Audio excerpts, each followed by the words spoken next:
ಇವತ್ತು ನಾನು ನಿಮಗೆ ಹಲಸಿನಕಾಯಿ ಕಬಾಬ್ ಮಾಡೋದನ್ನ ತೋರಿಸ್ಕೊಡ್ತಾ ಇದ್ದೀನಿ. ನೀವು ವೆಜ್ ಆಗಿರ್ಬೋದು ಅಥವಾ ನಾನ್ ವೆಜ್ ಆಗಿರ್ಬೋದು, ಎಲ್ಲ ಥರ ವೆರೈಟೀಸ್ ಕಬಾಬ್ನ ತಿಂದಿರ್ತೀರ. ಬಟ್ ಈ ಹಲಸಿನಕಾಯಿ ಕಬಾಬು ಒಂದು ಡಿಫ್ರೆಂಟ್ ಕ್ಯಾಟಗರಿ ಅಂತಲೇ ಹೇಳ್ಬೋದು. ತುಂಬ ಟೇಸ್ಟಿಯಾಗಿರುತ್ತೆ. ಕಂಪ್ಲೀಟಾಗಿ ವಿಡಿಯೋನ ನೋಡಿ ಹೇಗೆ ಮಾಡೋದು ಅಂತ ಹೇಳಿ ತೋರಿಸ್ಕೊಡ್ತೀನಿ. ಹಲಸಿನಕಾಯಿ ಕಬಾಬ್ ಮಾಡೋದಕ್ಕೆ ಏನೆಲ್ಲ ಇಂಗ್ರೀಡಿಯೆಂಟ್ಸ್ ಬೇಕು ಅಂತ ಹೇಳಿ ತಿಳಿಸ್ಕೊಡ್ತೀನಿ. ಸೊ ಕಬಾಬ್ ಮಾಡೋದಕ್ಕೆ ನಾನು ಹೋಮ್ ಮೇಡ್ ಕಬಾಬ್ ಪೌಡರ್ನ ತೊಗೊಂಡಿದ್ದೀನಿ. ಅದ್ರ ಜೊತೆಗೆ ಶುಂಠಿ ಬೆಳ್ಳುಳ್ಳಿ ಪೇಸ್ಟು, ಒಂದು ಮೊಟ್ಟೆ, ಹಾಗೆ ಖಾರದ ಪುಡಿ, ಗರಂ ಮಸಾಲ, ರುಚಿಗೆ ತಕ್ಕಷ್ಟು ಉಪ್ಪು, ಹಾಗೆ ಕಟ್ ಮಾಡಿ ಇಟ್ಕೊಂಡಿರುವಂಥ ಹಲಸಿನಕಾಯಿನ ತೊಗೊಂಡಿದ್ದೀನಿ. ಸೊ ಹಲಸಿನಕಾಯಿ ಬಂದು ನಾನು ಒಂದು ಅರ್ಧ kg ಆಗೋಷ್ಟು ಹಲಸಿನಕಾಯಿನ ತೊಗೊಂಡು ಕಟ್ ಮಾಡಿ ಇಟ್ಕೊಂಡಿದ್ದೀನಿ. ಸೊ ಇದನ್ನು ಕಟ್ ಮಾಡೋವಾಗ ಬಂದು ಎಣ್ಣೆನ ಹಚ್ಕೊಳ್ಬೇಕಾಗತ್ತೆ. ಆದಷ್ಟು ತೆಂಗಿನ ಎಣ್ಣೆ ಹಚ್ಕೊಂಡು ಕಟ್ ಮಾಡೋದ್ರಿಂದ ಅಂಟಾಗೋದಿಲ್ಲ, ಕೈ ಮತ್ತು ಚಾಕು ಅಂಟಾಗೋದಿಲ್ಲ. ಸೊ ನಾನು ಕಟ್ ಮಾಡಿ ನೀರಲ್ಲಿ ಹಾಕಿಟ್ಕೋಬೇಕಾಗತ್ತೆ, ಇಲ್ಲಾಂದರೆ ಕಪ್ಪಾಗುವಂಥ ಚಾನ್ಸಸ್ ಇರುತ್ತೆ. ಹಾಗಾಗಿ ನಾನು ನೀರಲ್ಲೇ ಹಾಕಿಟ್ಕೊಂಡಿದ್ದೆ, 2 ಸರಿ ತೊಳೆದು ಆಮೇಲೆ ಸ್ವಲ್ಪ ಒಂದು 50% ಬೇಯಿಸ್ಕೊಳ್ತಾ ಇದ್ದೀನಿ.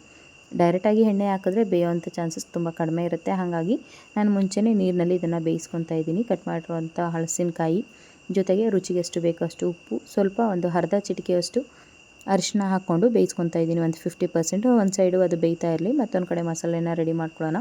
ನಾನಿಲ್ಲಿ ಒಂದು 2 ರಿಂದ 3 ಟೇಬಲ್ ಸ್ಪೂನ್ ಆಗುವಷ್ಟು ಹೋಮ್ ಮೇಡ್ ಕಬಾಬ್ ಪೌಡರ್ನ ಹಾಕೋತಾ ಇದ್ದೀನಿ.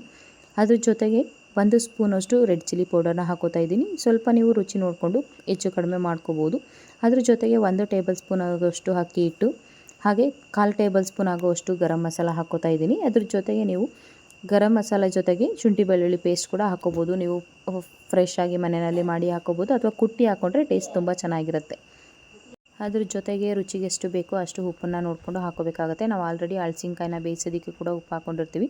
ನೋಡಿಕೊಂಡು ಕಮ್ಮಿ ಕ್ವಾಂಟಿಟಿನಲ್ಲಿ ಉಪ್ಪನ್ನ ಸೇರಿಸ್ಕೊಳ್ಬೇಕಾಗುತ್ತೆ. ಅದ್ರ ಜೊತೆಗೆ ಕಸೂರಿ ಮೇಥಿನ ನಾನು ಹಾಕೋತಾ ಇದ್ದೀನಿ. ಕಸೂರಿ ಮೇಥಿ ಹಾಕೋದ್ರಿಂದ ಈ ಒಂದು ಕಬಾಬ್ಗೆ ತುಂಬ ರುಚಿ ಬರುತ್ತೆ.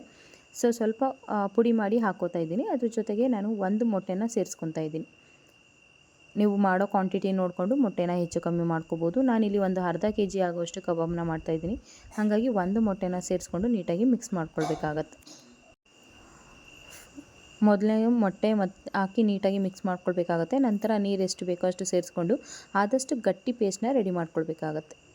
ಸೊ ನಾರ್ಮಲ್ ಚಿಕನ್ ಕಬಾಬು, ಮಟನ್ ಕಬಾಬ್ಗೆಲ್ಲ ಸ್ವಲ್ಪ ತೆಳುವಾಗಿ ನಾವು ಮಸಾಲೆನ ರೆಡಿ ಮಾಡ್ಕೋತೀವಿ. ಈ ಒಂದು ಕಬಾಬ್ ಮಾಡೋದಕ್ಕೆ ಸ್ವಲ್ಪ ಥಿಕ್ನೆಸ್ ಆಗಿ ಪೇಸ್ಟ್ನ ರೆಡಿ ಮಾಡ್ಕೊಳ್ಬೇಕಾಗುತ್ತೆ. ಈ ಒಂದು ಹದದಲ್ಲಿ ನೋಡ್ತಾ ಇರ್ಬೋದು. ಹಲಸಿನಕಾಯಿ ಕೂಡ ಬೆಂದಿದೆ, ನೋಡ್ತಾ ಇರ್ಬೋದು ಒಂದು 50%. ನೀರು ಮತ್ತು ಹಲಸಿನಕಾಯಿನ ನಾನು ಸಪ್ರೇಟ್ ಮಾಡ್ಕೋತಾ ಇದ್ದೀನಿ. ಅದಕ್ಕೆ ಮುಂಚೆ ನನ್ನ ಚಾನಲ್ ಯಾರಾದರೂ ಫಸ್ಟ್ ಟೈಮ್ ನೋಡ್ತಿದ್ದೀರಾ ಅಂದರೆ ಚಾನಲ್ನ ಸಬ್ಸ್ಕ್ರೈಬ್ ಮಾಡ್ಕೊಳ್ಳಿ. ಹಾಗೆ ಬೆಲ್ಲೈಕನ್ನಲ್ಲಿ ಹಾಲ್ನ ಸೆಲೆಕ್ಟ್ ಮಾಡ್ಕೊಳ್ಳೋದ್ರಿಂದ ಪ್ರತಿಯೊಂದು ವೀಡಿಯೋಸ್ ನೋಟಿಫಿಕೇಷನ್ ಸಿಗುತ್ತೆ. ಸೊ ನೋಡ್ತಾ ಇರ್ಬೋದು ಬೆಂದಿದೆ ಹಲಸಿನಕಾಯಿ. ನಾನು ಇವಾಗ ಸಪ್ರೇಟ್ ಮಾಡ್ಕೋತಾ ಇದ್ದೀನಿ. ಸೊ ನೀರೆಲ್ಲ ಸೋರಿದಾದಮೇಲೆ ನಾನು ಮಸಾಲೆನ ಏನು ರೆಡಿ ಮಾಡಿ ಇಟ್ಕೊಂಡಿದ್ದೆ ಅದಕ್ಕೆ ಹಲಸಿನಕಾಯಿನ ಸೇರಿಸ್ಕೊಂಡು ನೀಟಾಗಿ ಮಿಕ್ಸ್ ಮಾಡ್ಕೊಳ್ಬೇಕಾಗತ್ತೆ. ಇದನ್ನು ಕಲಸಿದ ನಂತರ ಇಮಿಡಿಯೇಟು ಹಾಕ್ಕೊಳ್ಬೇಕಾಗತ್ತೆ ಎಣ್ಣೆಗೆ. ಸ್ವಲ್ಪ ಹೊತ್ತು ನೆನೆಸಿಟ್ವಿ ಅಂತಂದರೆ ನೀರು ಬಿಡೋವಂಥ ಚಾನ್ಸಸ್ ಇರುತ್ತೆ. ಹಾಗಾಗಿ ಮಿಕ್ಸ್ ಮಾಡಿದ ತಕ್ಷಣವೇ ಎಣ್ಣೆಗೆ ಹಾಕ್ಕೊಂತಂದರೆ ತುಂಬ ಟೇಸ್ಟಿಯಾಗಿರುವಂಥ ಹಲಸಿನಕಾಯಿ ಕಬಾಬು ಅಥವಾ ಜಾಕ್ ಫ್ರೂಟ್ ಕಬಾಬ್ ಅಂತ ಏನು ಹೇಳ್ತೀವಿ, ತುಂಬ ಟೇಸ್ಟಿಯಾಗಿ ಬರುತ್ತೆ. ಸೊ ಮಿಕ್ಸ್ ಆಗಿದೆ ನೋಡ್ತಾ ಇರ್ಬೋದು. ಮತ್ತೊಂದು ಕಡೆಯಲ್ಲಿ ನಾನು ಎಣ್ಣೆನ ಬಿಸಿ ಇಟ್ಕೊಂಡಿದ್ದೆ. ಎಣ್ಣೆ ಹೈ ಫ್ಲೇಮಲ್ಲಿ 1 ರಿಂದ 2 ನಿಮಿಷ ಬಿಸಿ ಮಾಡ್ಕೊಂಡ ನಂತರ ನಾವು ಕಲಸಿಟ್ಕೊಂಡಿರುವಂಥ ಹಲಸಿನಕಾಯಿ ಕಬಾಬ್ನ ಹಾಕ್ಕೊಳ್ಬೇಕಾಗತ್ತೆ.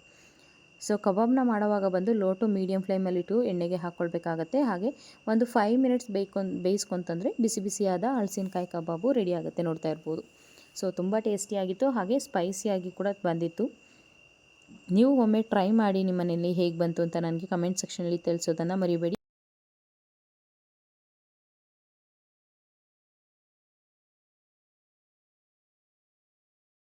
ಹಾಗೆ ನಾನು ಹಾಕಿರುವಂಥ ಕಬಾಬ್ ಪೌಡರು ಹೋಮ್ ಮೇಡಲ್ಲಿ ಮನೆಯಲ್ಲೇ ಯಾವ ರೀತಿ ಮಾಡೋದು ಅಂತ ಯಾರಿಗಾದ್ರೂ ರೆಸಿಪಿ ಬೇಕಿತ್ತು ಅಂದರೆ ಕಮೆಂಟಲ್ಲಿ ತಿಳಿಸಿ. ರೆಸಿಪಿ ಅಂತ ಹೇಳಿ ನಾನು ನೆಕ್ಸ್ಟ್ ವಿಡಿಯೋನಲ್ಲಿ ಅಪ್ಲೋಡ್ ಮಾಡ್ತೀನಿ. ಹೋಮ್ ಮೇಡ್ನಲ್ಲಿ ಯಾವ ರೀತಿ ಕಬಾಬ್ ಪೌಡರ್ನ ಮಾಡೋದು ಅಂತ ಹೇಳಿ.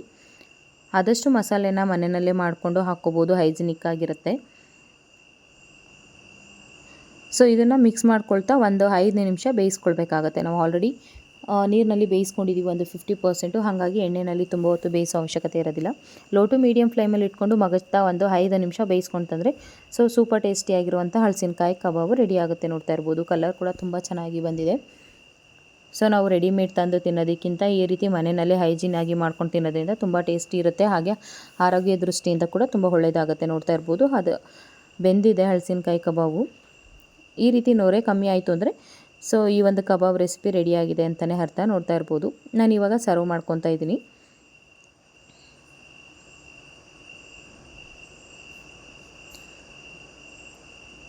ಸೊ ನೋಡ್ತಾ ಇರ್ಬೋದು ಕಲರು ಟೆಕ್ಸ್ಚರು ಎಷ್ಟು ನೀಟಾಗಿ ಬಂದಿದೆ ಅಂತೇಳಿ. ಸೊ ನಮ್ಮ ಮನೆಯಲ್ಲಂತೂ ಮಾಡ್ತಾನೆ ಖಾಲಿಯಾಗಿತ್ತು. ಅಷ್ಟು ಟೇಸ್ಟಿಯಾಗಿ ಕಬಾಬ್ ಬಂದಿತ್ತು. ಸೊ ಒಮ್ಮೆ ನೀವು ಕೂಡ ಟ್ರೈ ಮಾಡಿ ಹೇಗೆ ಬಂತು ನನಗೆ ಕಮೆಂಟ್ ಸೆಕ್ಷನಲ್ಲಿ ತಿಳಿಸಿ. ಫೈನಲಿ ಸರ್ವ್ ಮಾಡೋದಕ್ಕೆ ನಾನು ಸ್ವಲ್ಪ ಕರಿಬೇವು ಕೂಡ ಹಾಕೋತಾ ಇದ್ದೀನಿ. ಈ ಒಂದು ಕಬಾಬ್ ಜೊತೆ ಕರಿಬೇವು ಸಿಗ್ತಾಯಿತ್ತು ಅಂದರೆ ಒಳ್ಳೆ ಮಜಾ ಬರುತ್ತೆ ಕಬಾಬ್ ತಿನ್ನೋದಕ್ಕೆ. ಅದ್ರ ಜೊತೆಗೆ ನಾನು ಸರ್ವ್ ಮಾಡೋದಕ್ಕೆ ಈರುಳ್ಳಿ ಕೂಡ ಹಾಕೋತಾ ಇದ್ದೀನಿ. ನೀವು ಬೇಕು ಅಂದರೆ ಈರುಳ್ಳಿ ಹಾಕ್ಕೋಬೋದು ಅಥವಾ ಸ್ಕಿಪ್ ಕೂಡ ಮಾಡ್ಕೋಬೋದು. ಸೊ ಈ ರೀತಿ ನಾನು ಹಲಸಿನಕಾಯಿ ಕಬಾಬ್ನ ಮಾಡಿದ್ದೆ. ಸೊ ಒಮ್ಮೆ ಟ್ರೈ ಮಾಡಿ ನನಗೆ ಕಮೆಂಟ್ ಸೆಕ್ಷನಲ್ಲಿ ತಿಳಿಸಿ. ಈ ವಿಡಿಯೋ ಸ್ವಲ್ಪನಾದರೂ ಇಷ್ಟ ಆಯಿತು ಅಂದರೆ ಒಂದು ಲೈಕ್ ಮಾಡಿ, ಹಾಗೆ ಕಮೆಂಟ್ಸ್ ಮಾಡಿ, ಫ್ರೆಂಡ್ಸು ಫ್ಯಾಮಿಲಿ ಜೊತೆ ಶೇರ್ ಮಾಡಿ. Thank you for watching.